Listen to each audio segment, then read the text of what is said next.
Hello, how are you?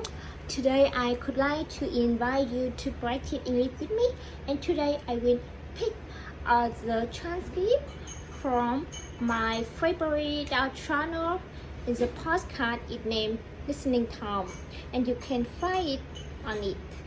You know, I could like to introduce a little bit about their program.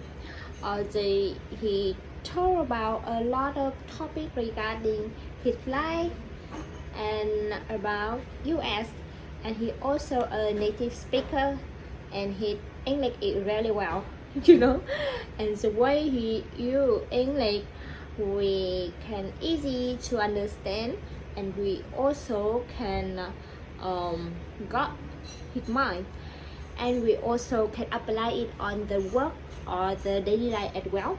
And US, when we know a lot of things about that, is so interesting and a little bit similar with us, and a lot is so strange that we can really understand well because we see movie from US a lot, like Hollywood, but sometimes we not really got the culture, so some of the sense we not really got it, but when we listen to this podcast we can really well understand. So today I will pick the topic regarding host and guest.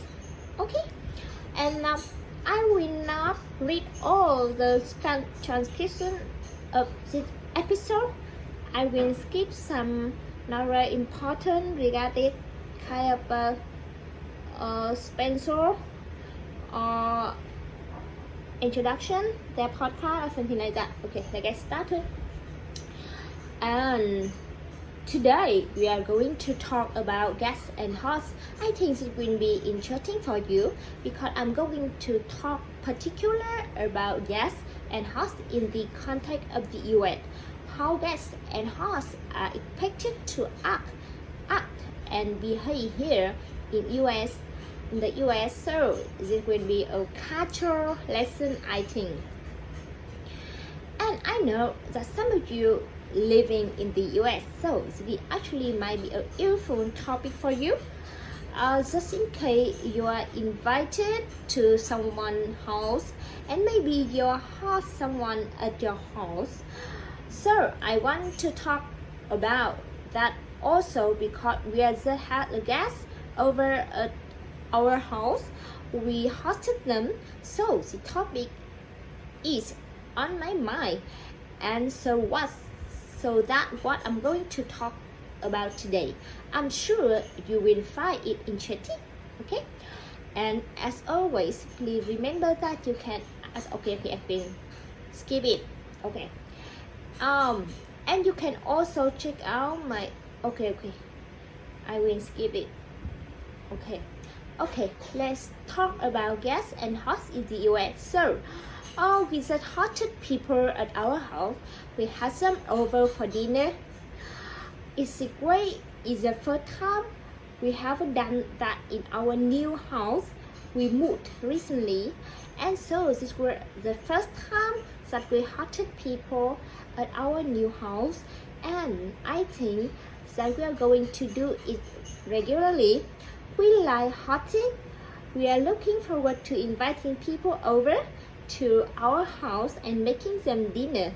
It's more my wife that doing that because I don't know how to cook, but I help out a little bit with someone of the other preparation maybe.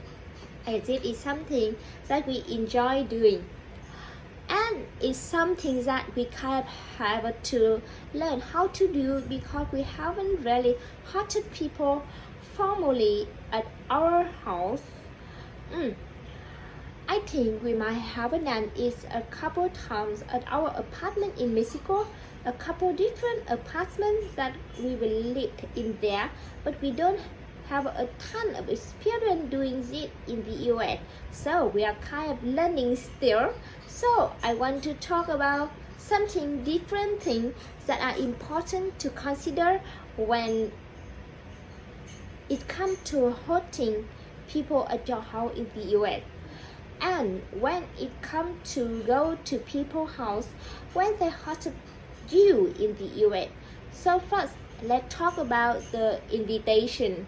So I think the first thing I should mention when it comes to this is that it always up to the host to invite the guests.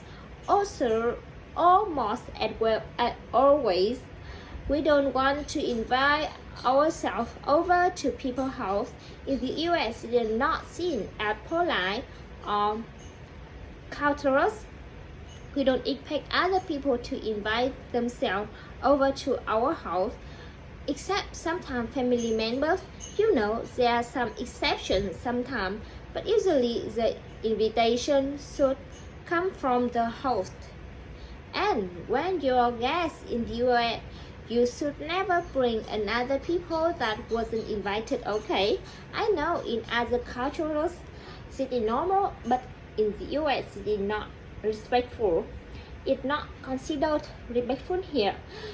If you receive an invitation to go to someone's house and the person that invited you just invite you, then it's only you who is supposed to show up. You're not supposed to bring a friend unless the host tells you to bring someone. Bring your whoever, your friend, your family member. If not, you just show up that you. If you are the only one invited, and with the invitation, you usually coordinate a time. So the host might suggest a time or ask the guest what time they are available. And once you will establish a time, and the guest is supposed to respect that time. So if the host invites you over for a meal at 5 p.m., you should show up at 5 p.m. You should not show up at 5:30, okay? So in the US, I think people also get stressed over this. If people don't show up in time because food might be getting cold, like people prepare the food to be ready at a certain time and to be warm and ready to serve at a certain time, and so when the guests are late, this kind of ruins the timing of the meal sometimes. So that's something people think about a lot here. And also when it comes to food, if you are the host, I think it's always good to inquire, to ask you guests about food that you like or don't like, so you don't cook them a meal that they will not be happy to eat. And in the US, a lot of people have allergies, so for many of you it might seem strange why there are so many food allergies in the US, but it is the case. So it's also important to make sure that you are aware of any allergy that your guests might have. And if your guest, I think it's important to be open to eating different foods and not to be picky and say, no, I don't like it, I don't like that. It's nice to be open to try things that your host might want to cook for you. And it's also very polite to often to bring something. Like you might say, oh, is there anything I can bring in terms of food or whatever? And usually the host will say, no, don't worry about that. Or maybe they will give you some really small tasks, some small thing to bring. But oftentimes it's polite to offer, and then the host will say, no, don't worry, we got it covered, okay? And then one day that the dinner or whatever meal or meeting is supposed to happen, I think it's also good to send a reminder text if you are the host. You can send a message with the information, maybe feel free to back in the driveway or whatever, something like that. And also the confirming the time, confirming when the guest is supposed to be there. So that reminder text is very helpful. That's to kind of make sure that everyone is on the same page, meaning they are all agree on what is supposed to be happening that day. So I think that's something you can do if you are the host. And now talking about the arrivals. So when the guest arrive, it's very polite. It's customary here to arrive with something, some type of little gift. I think that a great piece of advice is to not show up empty-handed. And we say meaning, don't just show up with nothing. Bring some little thing, little gift. I could be some little present. For example, our guests that we hosted, they give us a little housewarming gift. It's like a gift that you give to someone and they just move into a new house. That might be not the case for you, but you might want to give something like a candle. I think that's nice. Or you can look up subscription online for nice gifts to bring at a guest. Okay, but it is a very common thing in the US, so I think it could be nice to do this. And if you are the guest, when you show up, it's great to compliment the host. If your first time being here, it's great to tell the host how nice everything looks and how nice the table is set and all that kind of stuff. It's very polite. People really appreciate when other people compliment their decoration, their house, and all of that. And if you are the host, you want to make sure that your house is presentable, meaning it looks in order and nice to guests. It's important to tidy up, meaning organize things, clean things. I think it's really a good thing to make your house smell good. Make sure it smells good, like a candy or something like that. That's always very nice. When you arrive at a house, someone's house, and it smells really good, is the thing started in the right way, I think. And of course, you want to give the guests a nice welcome, make them feel at home. Of course, offer to take their jacket or hat, I don't know, if it's raining or whatever. We don't usually have to deal with that here in Southern California, but offer to take their hat or coat and offer them a seat and just make them feel welcome. Offer them a glass of water, all of that kind of stuff. And I think it's important as a host to try to time the food, time the cooking. Make sure that you do things on time, not too early, because then the food will get cold, but you don't want to still have to spend a long time cooking after the guest arrive. We didn't do this perfectly last week. We were still in the process of cooking when our guests arrived, and so that's something that we could have done better, but just a little tip for you. And if you are the host, I think it's very nice to accommodate your guests and make sure they're comfortable. A good example of this is our house. We never turn on the air conditioning, like never. But I know that other people really like air conditioning. They want the house to be too warm.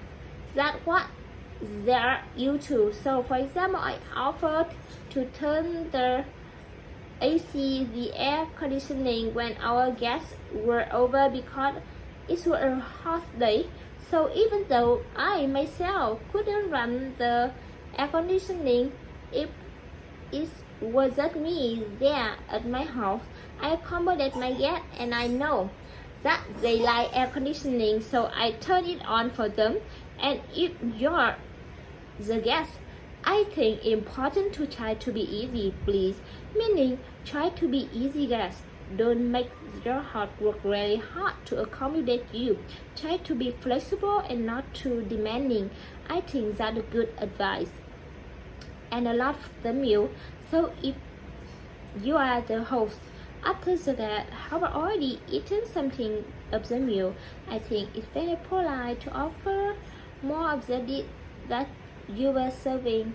Offer more of everything. Offer to refill the glass of water or whatever it is. And if you're the guest, I think that in the US it's very important to compliment. the host on the meal, and don't just wait until the end after you're done and then you say, oh, that was great. Thank you. Compliment them as soon as you dig into the food. When we say dig in, we are talking about start to eat food. So as soon as you dig in, as soon as you take a bite, you should show the host that you are pleased with the meal. It tastes good, so compliment them right away. Make sure you compliment them when you start eating, and of course when you're finished. And honestly, I think it's even good to insert a third compliment if you really like the meal, somewhere in the middle. Giving a few compliments properly doesn't seem like you are exaggerating. It just seems normal, and it makes the host feel good about their food. Of course, don't just completely lie and just try to flatter the host.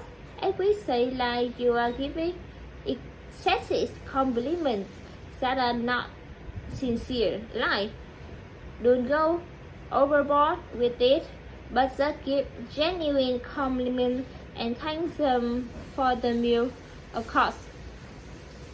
And for hosts, I think that it's great to eat desserts or maybe coffee as a way of extending the socializing after the meal.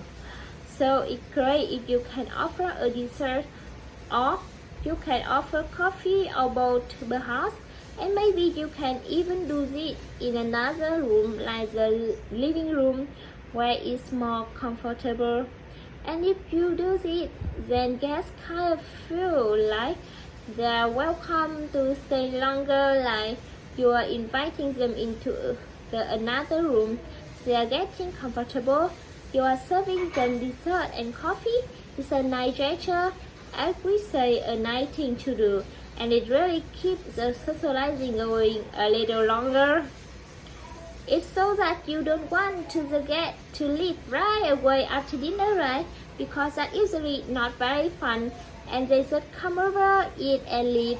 You want to hang out a little bit, socialize a little more, right?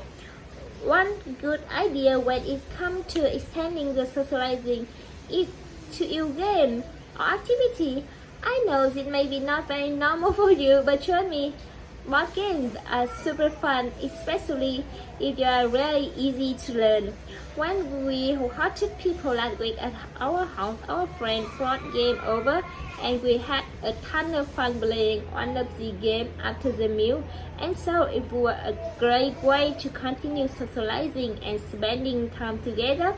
If you invite a lot of people like game, board game, card games, so it might be something that you want to offer if you are the host, or like our guest brought the game over. So even if you're the guest, you might be able to suggest it like, oh, how about I bring over a game that we can learn play after dinner? Or maybe not. It depends on who the host is. It probably pass if the host does. But in our case, we are good friends with the people who came over, and so it was natural for them to just bring games over. So we really enjoy that. Okay? Or maybe you have a backyard and you might invite to get outside to sit out in the fresh air in the nice evening, maybe depending on the weather. That can be something, but just something that can extend the socialization and add some fun to the evening or the afternoon or whatever. So I think that's nice. And if you're the host, I think that's good to make it clear that your guests can stay longer. I think it's good to make your guests very aware of the fact that they are welcome there, because if not, they might be doubting whether or not they're overstaying their welcome. And we say meaning they are staying longer than the host wants them to stay. So if you are the host, it's great to just tell the guest, oh, you should stay a little longer so we can have some coffee or play card, or oh, can you guys stay a little longer, or do you need to leave? It's good to show the guests that you're happy that they're there and want them to stay longer. I think that really nice. If you are the guest, make sure you don't overstay. You're welcome. Be reasonable in terms of how late you stay. Your host might have a kid, or kids usually go to bed earlier than adults. Someone might need to work the next morning, so be conscious of all of it. Make sure that you are not stay longer, even though it seems like your host is kind of done with the socialization. I think that you just kind of have to read your boss a little bit, meaning try to see how they're feeling, and like I said, just be reasonable, don't stay super late. I know this is different in other country. In our country, people can stay over very night. It's very normal. In the US, you can do this if you're really good friend with the person, and you know each other very well. Your family member and you guys have that understanding. But in case where you are quite as close as people, it is really not customary to stay really late at someone's house, okay? So just be aware of it and be reasonable, okay? Lastly, talk about leaving. So if you are the guest, make sure that you really kind to the guest genuinely and compliment them again on the meal, and tell them that you had a great time. This is all very nice to do when you are leaving. It's also a nice gesture to return the invite, like you're going to invite them to next time, possibly like, oh, next time we will have you guys over at our house. I think that's really nice, very polite, and really you send one to you. Make sure that the host knows that you appreciate everything that they did. So in the US, they thank people a lot. That is really common in our culture, so you definitely want to do it if you are the guest, okay? So hopefully you found the episode interesting. Maybe you learn a thing or two. I know that some one of the are different in other cultures, so this thing might not be super obvious all the time, but maybe if you live in the US, you can follow some of these tips and they can help you out. Okay, thank you for all today.